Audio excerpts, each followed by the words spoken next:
Donald Trump was preparing for a routine program like everyone else that morning. He was to deliver the keynote speech for a new construction project in New Jersey, greet a few donors, and then meet with a few business people for lunch. The security team, the motorcade, the planning notebook, everything was planned to the minute. Except for one thing, his GPS. When the driver pulled up, his navigation device mistakenly confused Liberty Square Elementary School with Liberty Kids Early Center. The two buildings were on the same street, but one was a giant hall that would be open to construction investors, the other, a kindergarten painted in pastel colors. When the motorcade pulled up in front of the building, no one noticed. The security guards checked the area and the driver opened the door. Trump stepped into the building with his classic walk, shoulders back and forehead high. But what awaited him inside were not men in ties or suit-clad consultants, but tiny children jumping on the grass-green carpet. When a child first saw him, he stuck out his finger and shouted excitedly, "This man!" Then another, "That uncle is on TV."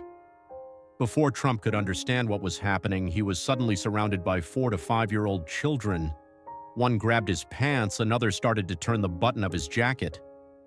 Trump stopped first. He was surprised. He said seriously, "Is this a construction fair?"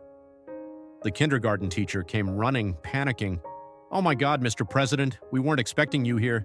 This is a kindergarten." Trump stopped for a moment. He narrowed his eyes slightly, then looked at the children around him. Some were picking their noses, some were trying to untie their shoes. And for the first time in years, Trump laughed out loud, not from within. "I guess my most honest voters are here." A huge laugh broke out in the room. While the teacher didn't know what to do, the children tried to pull Trump into the toy kitchen. One was making tea, the other was showing him a dinosaur. Trump picked up a plastic cup. He smiled. "I have never had such a quiet and peaceful cabinet meeting in my life." Dear viewers, if you have also smiled at this story up to this point, please leave a like and subscribe, because sometimes the wrong doors open the right laughter. More to come. Trump was sitting on a plastic chair surrounded by children like the Fellowship of the Ring. A child touched his hair. "Does this really stick?" he asked. Trump smiled. "Are you a journalist?" Another shouted, "Are you the Prime Minister?" Trump nodded. "I'll be the class president for now, okay?" The teacher could not hold back her tears. Because Trump had not only smiled at the children, he had become one of them. He loosened his tie, took off his jacket, and sat on the floor. A child handed him a crayon. Trump examined the colors. "Is this red or the red the media painted me?" There was constant laughter in the hall. At that moment, there was no political position, no firewall. There was just a former president and children around him bursting into laughter. The teacher approached and asked in a low voice, "Mr. President, if you want, we can take you to your real meeting." Trump shook his head. "Nobody would cry if I was an hour late, but these kids, their laughter stops time." And it did. Time passed, but that hour was worth years. Something had happened to Trump. Maybe the hardness of the years, the pressure of the cameras, the fatigue of the rallies. All of them had melted on the tip of a crayon. Before leaving, Trump promised each child a toy as a gift. He said he would pay for it from his own pocket. The teachers were shocked. One child kissed him on the cheek. "Are you leaving, Iceman?" Trump leaned in. "But I won't forget you, little friend," he said, and he headed for the door. Dear viewers, if you feel these scenes in your heart, share them in the comments. Have you ever had a moment that unexpectedly entered your life one day and made you smile? When Trump left the building, the media still didn't know why the real meeting was canceled. But everyone who saw what was happening inside understood very well that there was no wrong place. Sometimes the purest form of running a country starts with holding a child's hand. And that day, Donald Trump accidentally walked into a kindergarten, but he walked out having won the hearts of every child. The corridors of the kindergarten had fallen silent. The children had been put to sleep and the teachers had gone to tea. But there was still whispering in one room. Trump was sitting at a small table, holding a green crayon and staring intently at a child's family portrait. There were 4 stick figures in the drawing: a mother, a father, a child, and a figure with enormous hair. "Is that you?" Trump asked the child. The little boy shook his head. "No," he said. "That's you. You're our family today because you came." Trump paused for the first time.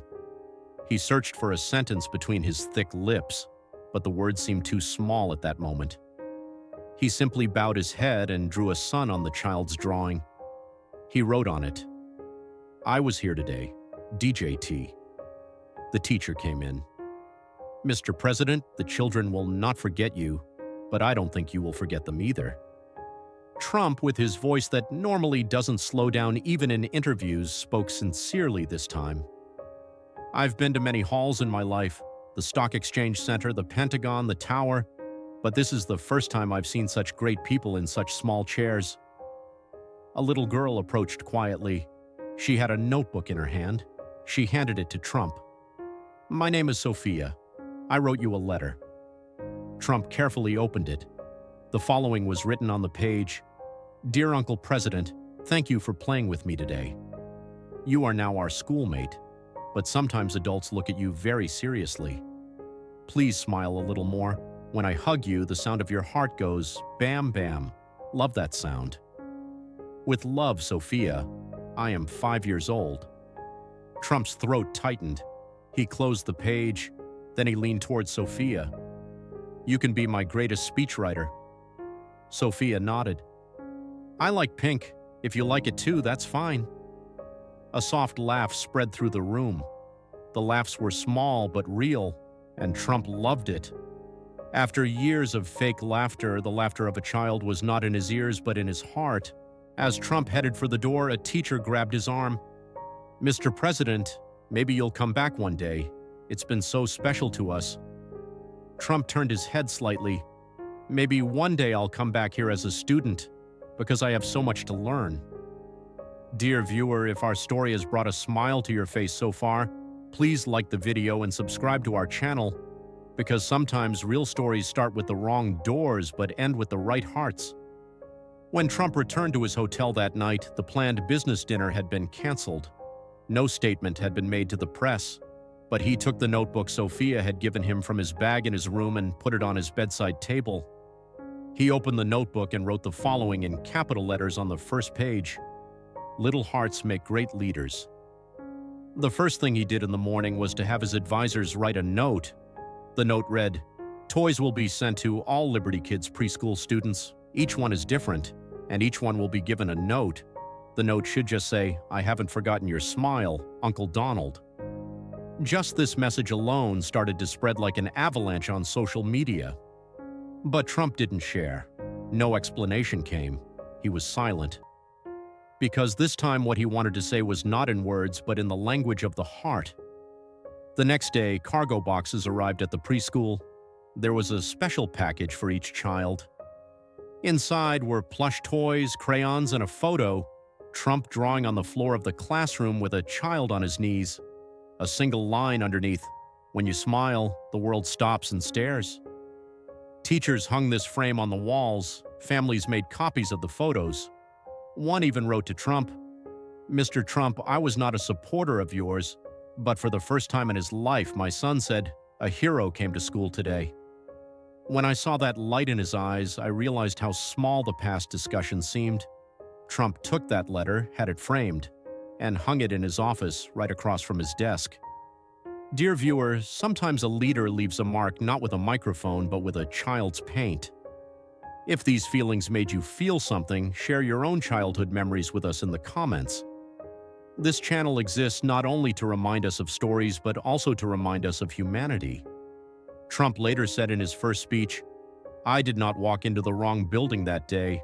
I was struck by the right life. Sometimes great people sit in small chairs, and I rediscovered myself in those small chairs." And yes, that mistake was perhaps the right thing Trump did years later. After that visit, Trump began writing a note in the notebook on his bedside table every night. Each page was dedicated to a child's name: Sofia, Jacob, Amir, Alif, Mateo. Their little hands, smiles, and the few words they said left an echo inside him that Trump couldn't hear even in the most crowded halls. But the story didn't end there. Liberty Kids Preschool began receiving letters from all over the country after that ill-fated visit. Some families thanked him not for loving Trump, but for seeing the happiness their children experienced that day. Some letters were more profound. "My son has autism. He never talks in social situations. But that day he came home and said, 'Uncle Trump drew me a cat.' For the first time in my life, I heard a story from my son." While reading this letter, Trump took off his glasses. He folded the note he had written silently and placed it on that page. The only sentence he wrote was this: "Touching a true heart by mistake is greater than all the plans." A week later, Trump made an unexpected move. He announced that he would not hold a press conference but secretly return to Liberty Kids. This time he was not alone. He had brought with him cartoon mascots, musicians, and book-reading volunteers, and a small happiness festival was set up in the schoolyard. When Trump stopped at the door, the children ran to him screaming. Sofia first approached, then stopped solemnly. "You came!" Trump bowed. "I made no promises, but my heart wanted me to come." Sofia nodded. "Hearts don't lie." Trump fell silent when he heard that sentence.